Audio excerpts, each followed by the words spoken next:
औज़ुबिल्लाहिमिनश्शैतानिर्रजीम बिस्मिल्लाहिर्रहमानिर्रहीम। Welcome to wit information. हमारा आज का टॉपिक है एड्रिनल ग्लैंड पर कि एड्रिनल ग्लैंड क्या होता है, कहाँ पर होता है, फंक्शन क्या है, पार्ट्स इसके कितने हैं, शेप इसका कैसा है। तो दोस्तों ये सब आज हम इस वीडियो में आपको बताएंगे। लेकिन अगर आपने अभी तक हमारे चैनल को सब्सक्राइब नहीं किया तो हमारे चैनल को सब्सक्राइब करें और हमारी वीडियो को लाइक करें।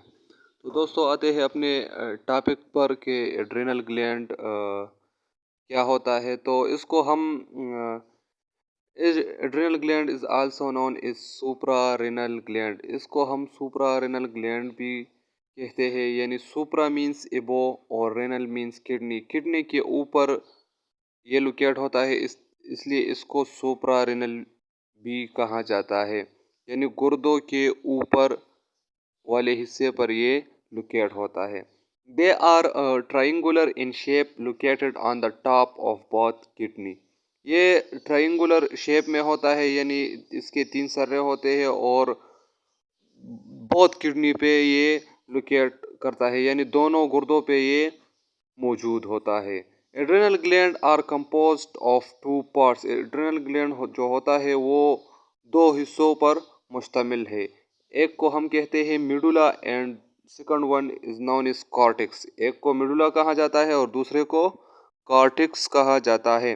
बोथ ऑफ देम यानी ये दोनों जो होते हैं प्रोड्यूस डिफरेंट हार्मोन, दोनों अलग अलग हार्मोन को पैदा करते हैं। यानी दोनों पार्ट्स जो होते हैं एक पार्ट्स अलग हार्मोन को प्रोड्यूस करते हैं, पैदा करते हैं, और दूसरा पार्ट्स कॉर्टेक्स जो है वो अलग हार्मोन्स को पैदा करता है। तो दोस्तों ये एड्रिनल ग्लैंड का थोड़ा सा तारुफ था। यानी इसका शेप के बारे में हमने बताया कि ये ट्रायंगुलर इन शेप होता है, इसको हम सुप्रारेनल भी कहा जाता है। इसके 2 पार्ट्स होते हैं, एक को हम मेडुला कहते हैं, दूसरे को कॉर्टेक्स कहा जाता है। किडनी के ऊपर होता है कैप लाइक स्ट्रक्चर, किडनी के ऊपर प्रेजेंट होता है, तो इसको हम एड्रिनल ग्लैंड कहते हैं। अब दोस्तों आते हैं एड्रेनलिन हार्मोन पर कि एड्रेनलिन हार्मोन क्या होता है। तो दोस्तों एड्रेनलिन हार्मोन को हम इपिनेफ्रिन हार्मोन भी कहते हैं।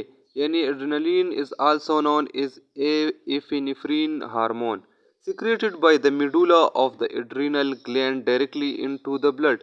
यानी ये मेडुला जो होता है वो एड्रिनल ग्लैंड का जो पार्ट्स है, इससे पहले हमने इसको डिस्कस किया। यानी मेडुला से ये सिक्रीट होता है, मेडुला में प्रोड्यूस होता है, फिर इससे सिक्रीट होता है। और कहाँ पर सिक्रीट होता है? डायरेक्टली इनटू द ब्लड, यानी एंडोक्राइन ग्लैंड है, इसलिए ये डायरेक्ट ब्लड में सिक्रीशन करता है। एड्रेनलिन को हम F3 हार्मोन भी कहते हैं। यानी F3 means fear, fight and flight. Adrenaline secretes during strong emotion such as fear and anger directly into the blood stream। यानी एड्रेनलिन जब खारिज होता है तो स्ट्रांग इमोशन के दौरान ये खारिज होता है। जब किसी पे खौफदारी हो जाए या किसी को ज़्यादा गुस्सा आ जाए तो इस दौरान एड्रेनलिन ब्लड स्ट्रीम में खारिज हो जाता है, सिक्रीट हो जाता है, विच काज इंक्रीज इन हार्ट रेट। और तो जब एड्रेनलिन खारिज हो जाता है तो फिर ये क्या क्या बदन में जो होता है क्या क्या तब्दीली लाता है। तो ये हार्ट रेट को इंक्रीज करता है, यानी ज़्यादा करता है, मसल स्ट्रेंथ को भी मजबूत करता है, blood pressure and sugar metabolism, blood pressure को भी ज़्यादा कर देता है और शुगर लेवल भी बॉडी में बढ़ा देता है। अब आते हैं mechanism of action of adrenaline पर कि एड्रेनलिन एक्शन कैसे करता है, कहाँ पर एक्शन करता है। तो द एक्शन ऑफ एड्रेनलिन में very depend upon the type of tissue it acts. Adrenaline का एक्शन मुख्तलिफ होता है, यानी ये डिपेंड करता है कि ये किस टिश्यू पर एक्ट करता है, किस टिश्यू पर काम कर रहा है। यानी इसका एक टिश्यू पर अलहदा एक्शन होता है, दूसरे टिश्यू पर अलग एक्शन होता है। तो फर्स्ट नंबर पे आते हैं। फर्स्ट नंबर ये कहाँ पर एक्शन करता है? It cause smooth muscle relaxation in the year passage.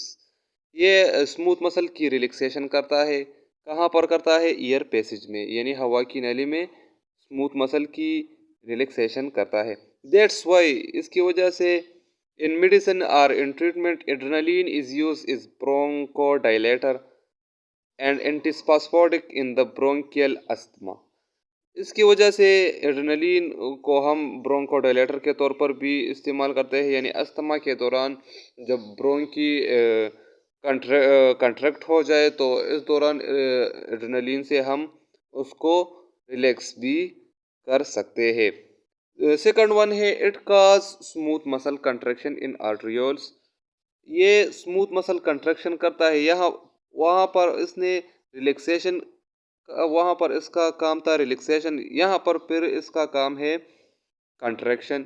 यानी जिस तरह पहले मैंने आपको बताया कि ये डिपेंड करता है कि ये कौन सा टिश्यू पे एक्ट कर रहा है, तो वहाँ पर भी स्मूथ मसल था, यानी एयर पैसेज पर भी स्मूथ मसल थे और यहाँ भी स्मूथ मसल है, लेकिन वो टिश्यूज, दोनों टिश्यूज अलग अलग है। तो इट का स्मूथ मसल कंट्रैक्शन इन आर्ट्रियोल्स, आर्ट्रियोल में ये स्मूथ मसल कंट्रैक्शन करता है, यानी इसको कंट्रैक्ट कर देता है। दैट्स वाई इसकी वजह से एड्रेनलिन कैन बी यूज इस कार्डियक स्टिमुलेंट इन कार्डियक अरेस्ट और हार्ट अटैक।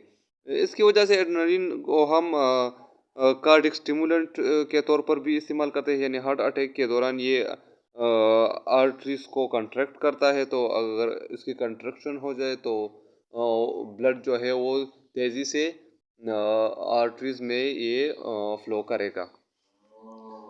तीसरे नंबर पे आते हैं adrenaline cause pupil dilation relaxation thus cause enlargement of the pupil. Adrenaline जो होता है ये आइस के प्यूपल की डिलेशन करता है और इसका रिलैक्सेशन, यानी डायलेशन और रिलैक्सेशन ये दोनों एक ही बात है। Thus cause enlargement of the pupal, इसकी वजह से ये जो प्यूपल होता है, आई का जो प्यूपल होता है वो इसकी इनलार्जमेंट, इसकी बढ़ाई का वजह बन सकता है। Slowing the digestion, fourth number जो होता है वो है स्लोविंग द डाइजेशन, ये डाइजेशन को स्लो कर देता है। फाइव नंबर है विजो कंट्रैक्शन इन एनाफिलेक्टिक शॉक, यानी विजो कंट्रैक्शन करता है, विसल्स की कंट्रैक्शन करता है कहाँ पर, एनाफिलेक्टिक शॉक के दौरान या हार्ट अटैक के दौरान ये विजो कंट्रैक्शन करता है। इसकी वजह से ब्लड प्रेशर में इजाफा होता है और ये इंसान या जानवर वगैरह जो होता है वो इस शॉक से बच जाता है।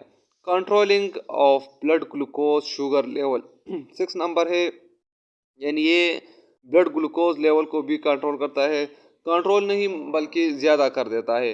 ब्लड ग्लूकोज लेवल को किस तरह ज़्यादा कर देता है, तो बॉडी में जो स्टोर्ड ग्लाइकोजन होता है इसको ये ग्लूकोज में तब्दील कर देता है और उसको वापस दोबारा ग्लूकोज में तब्दील करा देता है और ब्लड स्ट्रीम में ग्लूकोज की लेवल जो है उसको बढ़ा देता है। लेकिन किस टाइम ये बढ़ा देता है, जब गुस्से के दौरान या खौफ के दौरान या भागने के दौरान, तो इस दौरान ये ब्लड ग्लूकोज को इंक्रीज़ करता है ताकि ज़्यादा से ज़्यादा एनर्जी प्रोवाइड हो जाए। तो अगर इस टॉपिक में आपको कहीं भी या कहीं पर भी कोई मसला हो तो आप कमेंट्स में पूछ सकते हैं, इंशाल्लाह हम आपको जवाब देंगे।